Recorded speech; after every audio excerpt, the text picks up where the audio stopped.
আমার বন্ধু মিলন একবার এক সুন্দরী বৌদির প্রেমে পড়েছিল। আমরা যে মেসে থাকতাম তার উল্টো দিকের বাড়িতেই ওই বৌদি থাকতো। যখন তখন দেখতাম বারান্দায় দাঁড়িয়ে মিলন কি যেন সব দেখে। তারপর বুঝেছিলাম ওই বাড়ির বৌদিকে দেখার জন্যই মিলন বারান্দায় দাঁড়িয়ে থাকে। আমরা সেই নিয়ে মিলনের সাথে মজা করতাম। আমরা মিলনকে বলতাম, বৌদির সাথে কথা বলার সুযোগ হবেও না কোনো দিন, কারণ তোর তো সে সাহসই নেই। মিলন হেসে বলতো, ও কোনো ব্যাপার না, আমি ইচ্ছে করলেই আলাপ করে নিতে পারবো একদিন। তবে হ্যাঁ, মিলন যে কোনো কারো সাথেই সহজে ভাব জমিয়ে নিতে পারত। সত্যি সত্যি মিলন একদিন বৌদির সাথে আলাপ করে নিল। তারপর থেকে মিলন সুযোগ পেলেই বৌদির সাথে গল্প করত। বৌদি ব্যালকনিতে এলেই মিলন দৌড়তো। বৌদি ছাদে গেলেই মিলন ছাদে চলে যেত। এইভাবে বেশ কয়েকদিনের মধ্যেই মিলন বৌদির সাথে ভালোই ভাব জমিয়ে ফেলল। আমরাও এই ব্যাপারটা বেশ উপভোগ করতাম। কিছুদিন পর একদিন সকালে দেখলাম লাগেজপত্র গুছিয়ে নিয়ে দাদা গাড়ি করে বেরিয়ে গেলেন। দাদা মানে ওই বৌদির হাজব্যান্ড। যাবার সময় বৌদিকে বলতে শুনলাম, সাবধানে যেও, আর পৌঁছে ফোনটা করতে মনে থাকে যেন। হ্যাঁ গো, তুমিও সাবধানে থাকবে, এক সপ্তাহের তো ব্যাপার। আমরা বুঝে গেলাম দাদা কিছুদিন থাকছে না। মিলনকে এবার পায় কে? দাদা নেই মানে বৌদির সব দায়িত্ব যেন মিলনের। দাদা চলে যাবার পর সেদিন দুপুরেই বৌদি ব্যালকনিতে আসতেই মিলন জিজ্ঞেস করলো, দাদা কোথাও গেল নাকি? আর বলো না, অফিসের জরুরি কাজে বোম্বেতে যেতে হলো 7 দিনের জন্য। কোনো অসুবিধে হলে বলো বৌদি। হ্যাঁ নিশ্চয়ই। তা তোমার কলেজ নেই আজ? না না, এই সপ্তাহটা আমিও কলেজ যাব না, মেসেই থাকবো। দরকার পড়লে আমাকে বলো, কিন্তু আমি মেসেই থাকবো। দাদা 7 দিন থাকবে না, আর মিলনও বলে দিল 7 দিন কলেজ নেই ওর।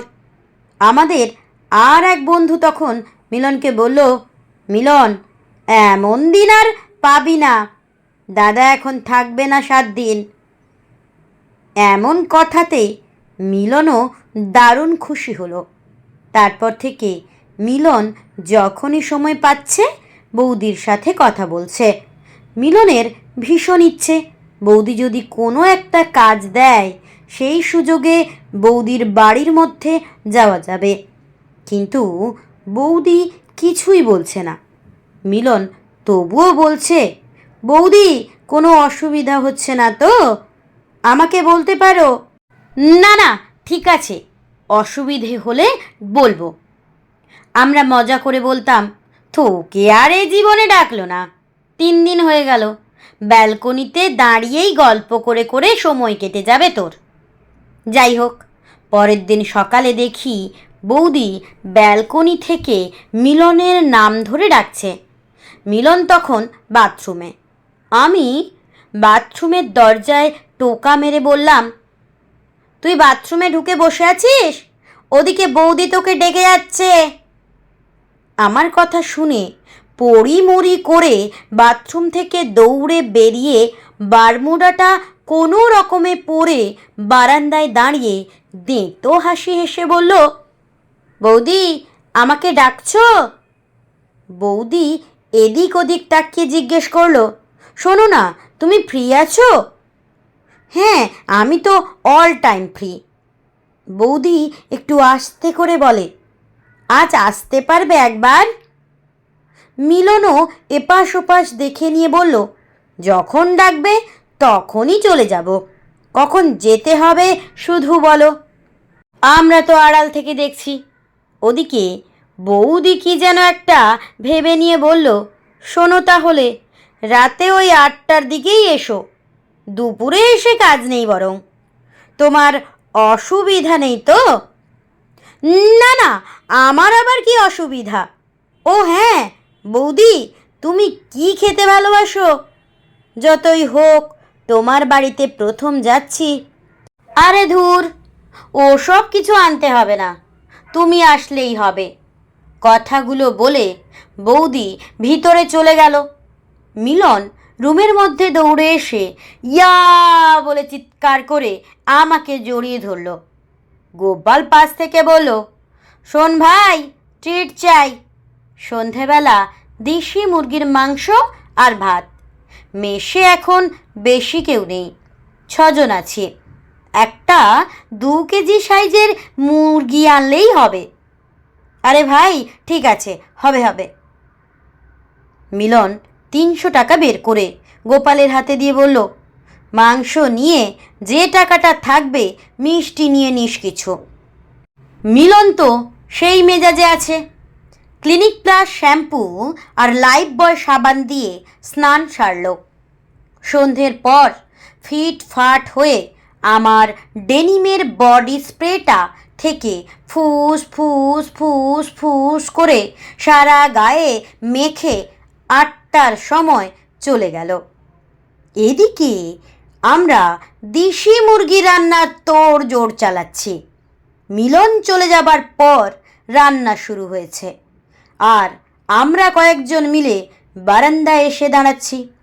দেখি বৌদির বাড়ির ব্যালকনির দিকে জানলাগুলো সব বন্ধ করা। আমরা মিলনকে নিয়ে যা ভাবার ভাবছি। কিছুক্ষণ পর বৌদির ঘর থেকে হুপ হুপ হুপ করে আওয়াজ আসছে। দেবা বলল, আরে এটা তো মিলনের গলা। এদিকে মাংস রান্নার গন্ধে পুরো মেষটা ম ম করছে। যাই হোক, 9:30 বাজতে না বাজতেই দেখি মিলন চলে এলো।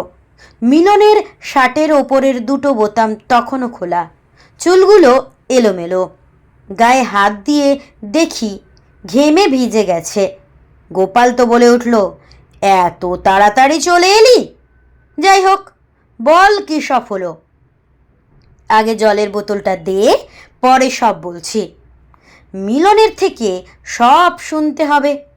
দেবা 1 বাটি কষা মাংস নিয়ে এসে হাজির। কষা মাংস আর মিলনের গল্প পুরো জমে যাবে। মিলন জলের বোতলটা নিয়ে ঢক ঢক করে 1 বোতল জল শেষ করে জামাটা খুলে হাতে নিয়ে বসেছে।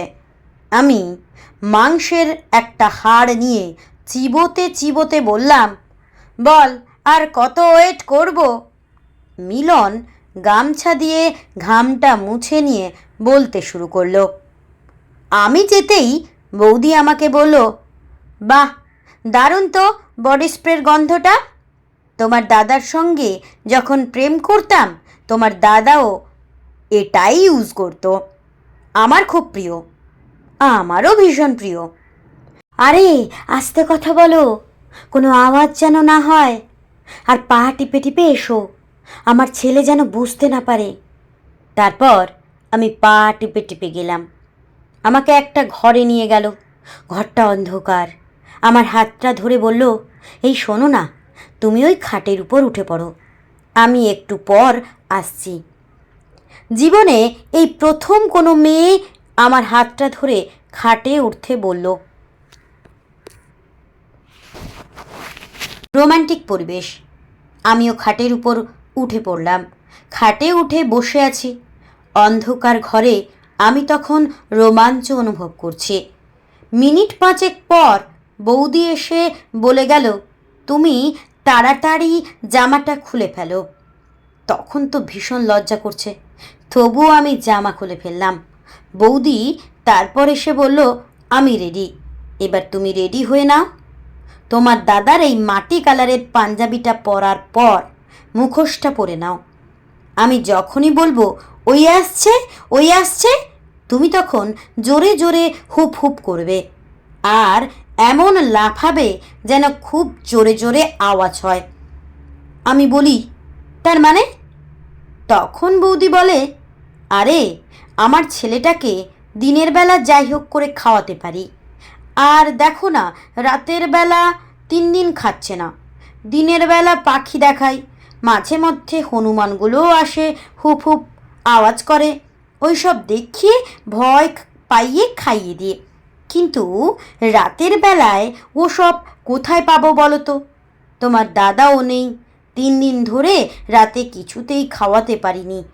বেশি দেরি করো না, একটু তাড়াতাড়ি নাও। তারপর বৌদি ছেলেকে খাওয়ালো। আমি ওই আধ ঘন্টা ধরে মুখোশ আর পাঞ্জাবি পরে লাফিয়েছি আর হুপ হুপ করে আওয়াজ করে গেছি, তাতেই আমার অবস্থা। ভাই, পাগুলো ভীষণ ব্যথা করছে রে। সব কিছু শুনে আমরা তো সেই সঙ্গে বিরাট হাসির রোল। গোপাল আর দেবা দেখি হনুমানের মতো ডাকতে শুরু করলো, হুপ হুপ। মনটা ভেঙে যাওয়ার মতো অবস্থা মিলনের। মিলন বলল, খিদে পেয়েছে ভাই, একটু মাংস নিয়ে আয়। গোপাল তখন গান ধরেছে, মিলন হবে কত দিনে, মিলন হবে কত দিনে। দেবা বলল, দিলি তো জল ঢেলে, তোকে মাংস খেতে হবে না। 2টো শুকনো সিঙ্গাপুরি কলা পড়ে আছে, ওগুলোই তোকে এনে দিচ্ছি, খেয়ে ঘুমিয়ে পড়। হনুমান আবার কি মাংস খাবে?